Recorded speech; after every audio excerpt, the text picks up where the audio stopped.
bridge girders in the following areas: I-4 between SR 436 to North SR 434, I-4 between Kennedy Boulevard and just west of Lee Road, and I-4 between Fairbanks Avenue and Princeton Street, as well as I-4 between SR 50, Colonial Drive, and South Street.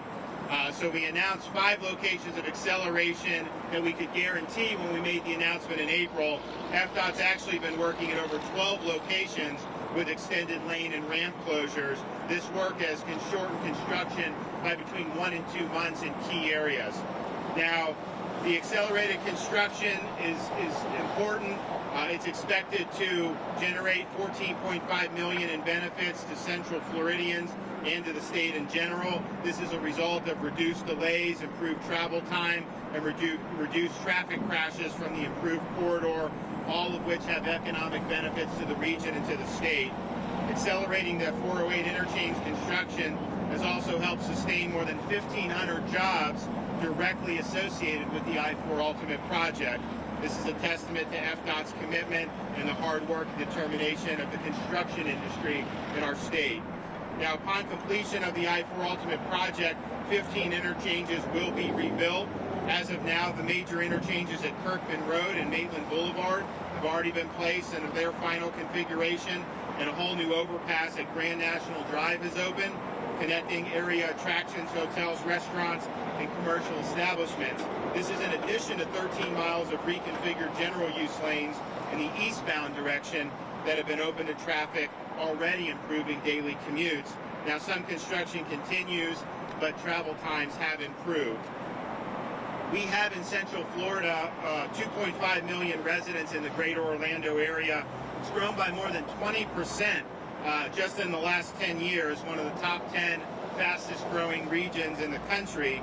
And it's, of course, the top tourist destination in the world. It's vital to Florida's economy because of our venues, our attractions, and our resorts.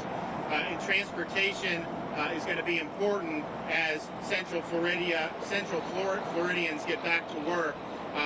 When Walt Disney chose the location to build the Magic Kingdom, he did so to its close proximity to I-4 Turnpike Interchange. So having the right infrastructure really does create a foundation for future growth. Obviously, we've seen that with the theme parks. Through I-4 Ultimate, 21 miles of interstate are being completely transformed with $2.4 billion investment in Central Florida's future. This is no simple feat. This is heavy and complex construction. And I'm very much proud of FDOT's work and appreciate the patience of so many people throughout Central Florida. This was a very trying time, a lot of uncertainty. When I called Kevin in, I said, we've got to take advantage of this. He said, all right, let me make a plan. Came back with a plan. And not only here, but you see other major projects throughout the state in the Tampa-St. Pete area, Miami. These are things that are being moved ahead of schedule, and that's going to benefit folks on their daily commutes. So this is this FDOT project is done just in time, as today we move into what I'm calling the full phase 1 of Florida's safe, smart, step-by-step plan for recovery. When we announced the initial plan in April, we said we wanted to make sure that we were proceeding very methodically, driven by data, and making sure that things were going to be able to go as smoothly as possible. We deliberately did not exhaust all the options that were outlined in phase 1 of the White House's guidance. Last week I announced that starting today we would move forward with more of that phase 1 in place in Florida. So our restaurants have been operating with outdoor seating with the social distance, and then 25% of indoor capacity. Today they will now be able to continue with the outdoor seating, but then go up to 50% indoor capacity, of course, with the proper distancing precautions. Retail establishments increased as well for their indoor capacity. Gyms and fitness centers, they're subjected to strict sanitation protocols, but those are allowed to be reopened today in the state of Florida. And I think that that's going to be a relief for a lot of people that have wanted to get back in the gym. So we're glad that that's going on. I've made it very clear to a bunch of leagues and individual athletes and individual competition, Florida can be a venue. Obviously, we have our own teams Those leagues are going to start hopefully getting up and running again in the not too distant future. Any of those leagues that have teams in states that won't allow that competition, we can find places here in Florida. I mean, you look at Orlando, there's a football stadium right here that could host games. So we believe that getting sports back online is important for kind of the nation's mojo. We want to make sure that we're doing our part here in Florida to be able to do it.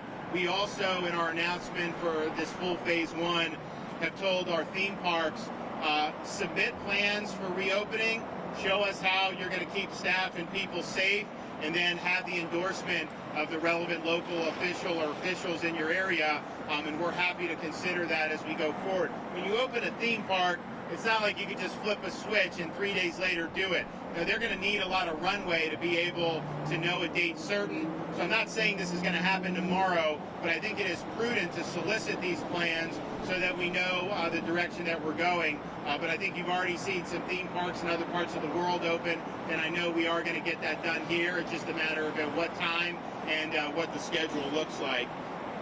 We also are telling the counties that these vacation rentals, if they have a plan and they want to submit, then we're happy to look at that as well.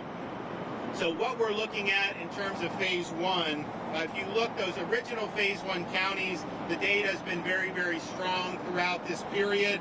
If you look today's data that's going to be published today, statewide there was out of 24,000 tests, about 700 new cases. That's a 3.27% positivity rate statewide. But if you look at those original phase one counties outside of the Miami and Fort Lauderdale area, that's about a 2.4% positivity rate. So that's very, very low. That's exactly what you want to see. The reports from yesterday, there were almost 30,000 test results that came in, almost 1,200 new cases. That was a 4.23% positivity, which is very low. But then as we looked in the numbers, we saw Miami had 500 cases reported. And Miami at their peak had 500, but more recently had been about 150. And when they would go above that, it was usually because of the Homestead prison. So we thought maybe that was because of the prison outbreak. It turns out, of the 500 cases reported yesterday from Miami, 400 of them were backlog cases from 3 weeks ago, from April 24th. There was this test center not affiliated with the state who had been running tests, and they just now reported it. So I think Miami's trend has been good. Most of those cases, in fact, 80% of them were from 3 weeks ago that just now got reported. So it's important as you see this to look behind the numbers and identify. And I think what we've seen is when you see numbers in any county kind of go out of what they've been trending, it's usually a data dump with backlog tests, a prison outbreak, nursing home, or sometimes we'll have new test sites that pop up and then you see a surge and then it dies down. So we're monitoring that. We're continuing to do an awful lot with the long-term care facilities. I really view that as the tip of the spear going forward. I view it as a discrete problem. I don't think it means that you can't do things in society, but it does mean that we need to understand that those areas are still where the most vulnerable are at, and we need to continue to keep our eye on the ball there, and we will do that. I want to let Secretary Thibeault come up and say a few words, and then I'll have a few more things and be able to answer any questions. Thank you, Governor. Glad to be here today and glad to be able to follow into what your mission you gave us. In early April, you challenged the department to find ways to accelerate I-4 construction while there was less traffic on the road, and I'm excited that we were able to open these critical components of the I-4 corridor to drivers several months ahead of schedule. This is the biggest milestone of the project to date, and it will undoubtedly transform the heart of our state's transportation system. Just a few benefits of this transformation include each interchange ramp will now have its own access point, reducing congestion and rapid lane changes in critical decision areas, increased capacity in the area, especially on ramps, making it less likely for backups from ramps to occur onto the main line, removes the old trumpet exit that was there since the early 70s.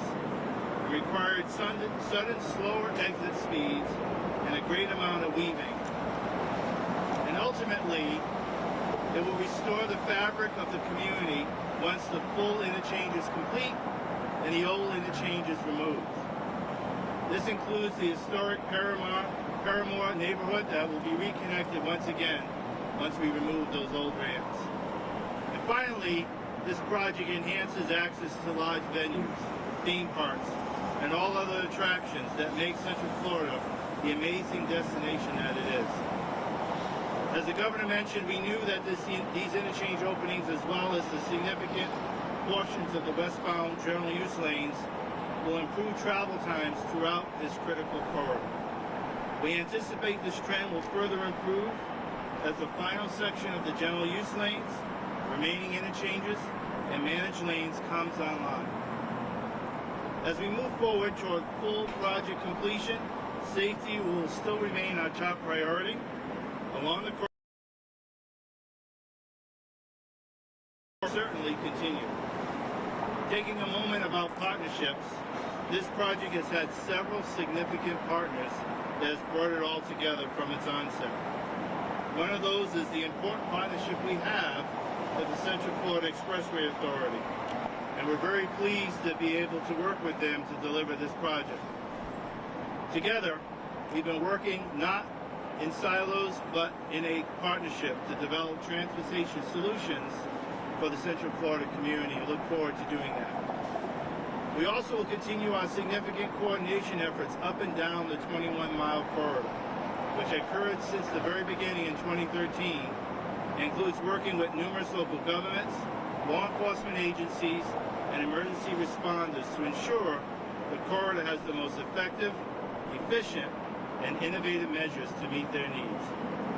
Finally, Governor, I know there are no two people more thrilled about today's event than you and me.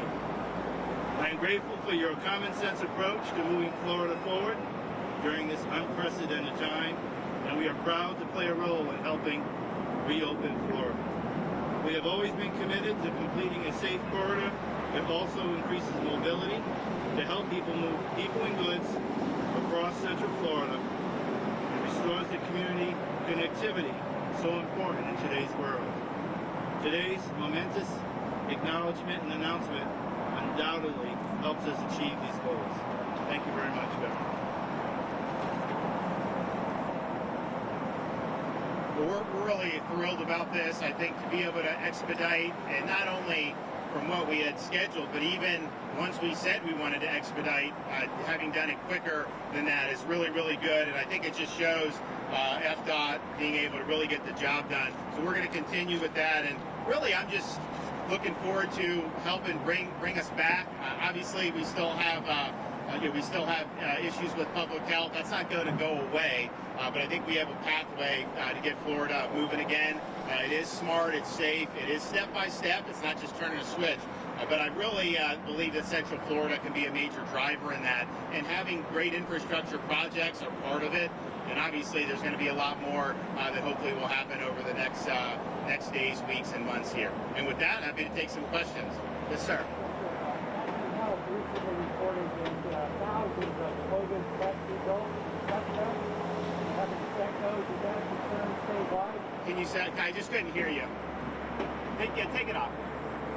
Advent Health, main hospital chain here, reported recently that thousands of COVID tests are suspect.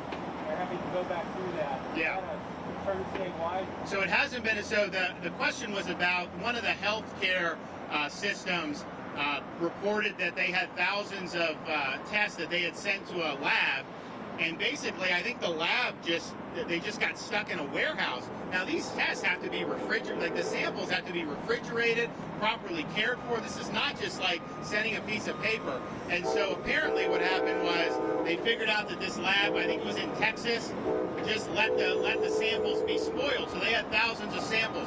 That was not from any of Florida's test sites, so we haven't necessarily seen that happen with any of ours, but I'm glad that they said that that's the case. Now, I think those tests were long enough ago that we would know any clinical significance of these test results by now. And so part of the thing I think what we've seen with this coronavirus is and this is, I think, a fortunate thing for the vast bulk of the population, particularly those under 50 or working age population that don't have significant health conditions. You know, the clinical significance of this has been low. The hospitalization rate has been low. The fatality rate, fortunately, has been low. Florida, I think, it shows that with the statistics. So I don't think that you've seen a lot of necessarily out of the ordinary clinical significance, but it does go to show we're looking at expanding lab capacity even more than we already have. We're going to be having high throughput labs at all of our state labs, but that company was actually one that Florida looked to potentially do business with. We never sent them any tests, but obviously after that we're not going to be doing business with them. Governor? Yes, sir. Responding to your question, this morning I provided your office and DEO the names of nearly 5,000 Floridians who have filed in March and are still waiting. Did you vet any of them? We have provided names. Did you vet, though? Do you know, did they submit a valid Social Security number? We don't have Social Security number. Are you still dismissing that people who filed I'm in not March? dismissing, but here's the facts. What is DEO Right now, doing? excuse me. When you say I have somebody, the question is, has that person completed the application? So, for example, we were in Tampa the other day, and one of the reporters said, I have someone here who, hasn't been able, filed in mid-March or whatever. So I was like, give us the name. So we took the name and went, and it turns out the employer's contesting it, saying that the individual quit. So all these have individual fact-specific stuff. Here's what I can tell you. More than $2 billion has now been paid out. And of all the unique, complete, and eligible applicants, 97% have now been paid. Unique applicant, valid application, eligible, 97% have been paid. So what we're going to do tomorrow is I'm going to take all the data, because we're going to have even more good news from what was done yesterday. We're going to put that out, and we're going to show not only who's all been paid, and then we're going to go over the common pitfalls for people, that have not been paid. But I think it's your responsibility, if you're representing that there's someone in March who hasn't been paid, to tell your viewers whether that someone is a valid applicant or not. If someone applies and doesn't support a Social Security number, guess what? Federal, you can't pay under those circumstances. Is it DEO's responsibility to tell us if they're valid or not? Right, no. Here's the problem. You are not even investigating whether they're valid claims. You're just asserting that that people have applied. And I'm telling you that we have $2 billion in claims that have been paid. We have 97% of the unique, eligible, completed applications. So the issue is they're paid in the order they're received. If you apply today, you're not going to leapfrog someone that paid. They're paid in the order that we received. And so those are just the facts. And I know it's like, to take an anecdote here, but I'm telling you, you got a responsibility. If you're going to put that out to viewers to say that we've looked into it, the person submitted Social Security, the person is eligible, and not just say that, someone said, because you know what, under normal circumstances, you have people who aren't, we're getting people from other countries applying. We're getting people from other states applying. And so that all goes through the process. Any other questions? In regards to the I-4 Ultimate bet, okay, so you've gotten ahead of the game here, but I-4 Ultimate was already behind. What is the timeline now, and has the overall timeline for completion of the whole project changed, or will it? Yep. So our goal since the very beginning is keeping the foot on the pedal and getting them to complete the project. So right now, as we saw some benefit with reduced traffic, they have made some tremendous progress. So again, we're still pushing to, as we had said in our media release, that at the end of this year, opening up the general use lanes, the interchanges to have, like this one, at the schedule at the end of the year, and then they'll be able to finish their work next year. How many weeks and months we're going to see, we're going to keep monitoring that. And as we get closer, we'll be able to get back with the media and tell them how much we were able to benefit from this opportunity. I have a question about fitness centers. Fort Lauderdale mayor says they can open. Broward County mayor says they can't, yet some of them did. Who's right? And So South Florida, as you know, when we did phase 1, we viewed South Florida a little differently. They're on a different schedule. So they submitted to me last week plans for their, kind of phase 1. And their plans did not include the gym. So they're allowed to do it if they want, but I approved their plans as is. So if they decide they want to do the gyms, they can do it. But we've worked with them throughout and really been collaborative. And my view on all this is, look, you have to work together, local, state, federal. And if we're at loggerheads, it's not going to work. So throughout the whole process, whether it's Miami, Broward, Palm Beach, there were times when we were doing things together. And, if I were in their shoes, I may not have done 100%. But I think it's better to just, let's get on the same page and let's go forward. And so that's what we've tried to do. So they didn't want to do that yet. And so I gave them the freedom to be able to make those determinations. But I think you're going to see them do that pretty quickly going forward. And I think also because these gyms, I mean, they're ready for sanitation. They understand the things that need to be done. And I think that they're really in a situation where their members want to get back in. It's not like just the public crowds. I mean, these are people that actually pay to be members at these places. So hopefully that'll come online soon. But I do think their epidemic was different. You may have seen some. There have been things that have come out recently about where did New Yorkers flee when the epidemic hit. And the number one state that they fled to, right here in the state of Florida. I quarantined them in March, and everyone in New York media was blowing a gasket. How could you do this? That was the right decision. That was the number one landing pad. South Florida got inundated. Had we not done the quarantine, you would have had way more cases, hospitalizations, the whole 9 yards. I have no doubt that quarantine saved lives. I think it dissuaded some from coming down. But I think the ones that did, we were able to process and screen, and I think it was effective. So, but South Florida has had to deal with some certain problems, and I think they've done a really good job under the circumstances. So their schedule's a little bit different than the other 64 counties. Guys, one more question. Governor, where does the state stand with all the doses ordered of hydroxychloroquine? Do you still support its use now that an increasing number of doctors and medical groups have pulled back their support? Well, so what I said from the beginning is I'm not a doctor. I've had physicians say they've had positive clinical results, and I think a lot of it is if you give it to someone that's critically ill, it certainly isn't going to help. It's too late. If you do it early, they think it could help.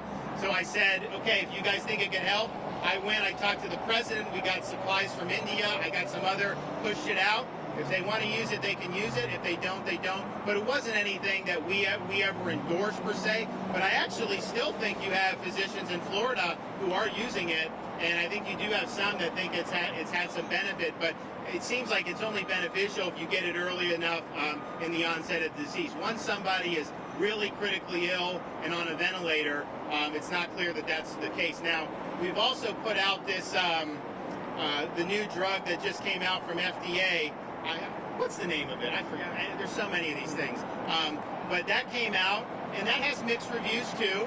And so we got a shipment. We're putting it out. Hospitals can request for people that are on ventilators or in intensive care unit, and they can use it as they see fit. I think, remdesivir. And remdesivir has mixed reviews. And some doctors think it'd be helpful, some don't. It's really ultimately up to the doctor and the patient to make those decisions. So if I have remdesivir available, I want to give the doctors the option for that, just as we would do with the hydroxychloroquine. So, all right, well, this is exciting. Hopefully everyone will save some time on the roads, and we'll see you guys soon.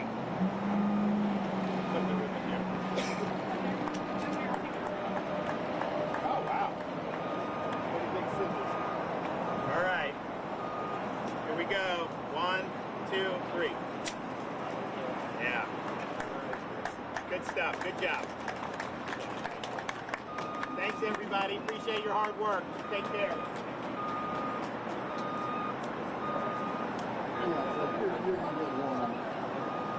And I figured everybody else was hitting on each topic, so. And the only other topic was the opening of theme parks, and he basically talked about that for like 4 minutes already. So I can't believe they're having me do one package on this opening of all of this. Like, this is huge.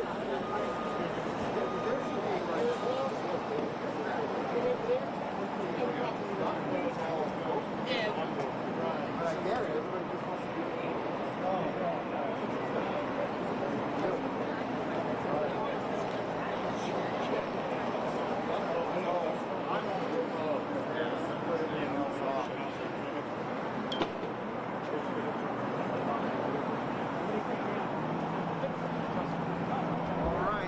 All right, everyone, thank you so much for coming out. We appreciate you being here. We'd like to ask you to go ahead and start heading back to your shuttles. so we can get this deck cleared and the crews can get back to work, wrapping up the things they need to do to be ready to open this later tonight. Thank you.